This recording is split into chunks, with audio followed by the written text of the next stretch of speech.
Hi Tom, good seeing you in the week. Yeah, interesting to kind of pick out a few of the key points from the swing. Obviously we can set the club into a much better position from a performance point of view, making sure that we're particularly getting much straighter with the longer clubs, the ones with less loft. If we just have a look at the movement as it was before, actually it really isn't a million miles away, and obviously the power is fantastic. So it's a swing that can be, there's a lot of work that can be done with it to turn you into a really good golfer. But with reference to this plane line, this is such a crucial point in golf, and every good player at the top of the game works from, or 99% of them work from slightly underneath the plane line. And working from underneath the plane line allows the spine to work correctly through the ball, and obviously gives a nice shallow angle of attack which allows them to drive the ball well. So you can see here where the club starts the downswing sat in front of the plane line, which is a steep position, very difficult to drive the ball consistently well from this position, and puts a lot of undue pressure on the lower back, because essentially to drop the club onto the plane line, which of course you have to do to strike the ball, as you can see here, it's dropping closer to the plane line as you go deeper into the downswing. Of course, it's the spine leaning back to facilitate that. So have a look here. Look how the head is going backwards and up, and the spine, lower back particularly, has a huge amount of pressure on it. You can see this reverse position.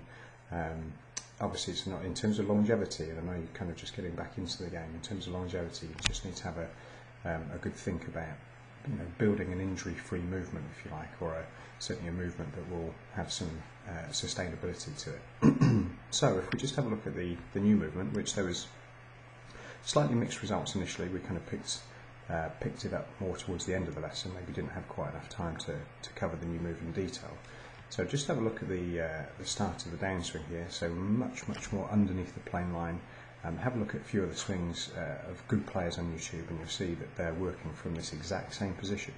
The only difference being, of course, where you've taught yourself to, from this steep position, hang back and push the hands out towards the ball, and of course now that movement isn't needed, and it's quite destructive actually. So the sensation has to be, rather than the hands pushing out towards the ball, we'd actually like the hands tucked in slightly more, so working more into the left thigh, kind of closer to the closer to the body, if you like, and more connected. The club's actually tracking from a fantastic position. The only thing I'd say is give yourself a little bit more room if you're going to do some more investigation into this movement before we see each other again.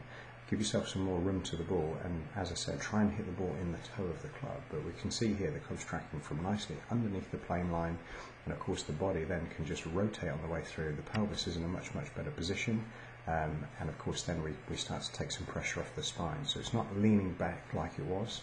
And it's a good position to move into the ball, and as I said, the added benefit is that you get improved performance kind of across the board, and particularly with the driver. So this is the key position we're trying to stay away from. You can see the lower back's really taking the brunt of it, and we want to get into a position where this isn't happening. So yeah, really good seeing you, and yeah, look forward to kind of getting back together when the time's right.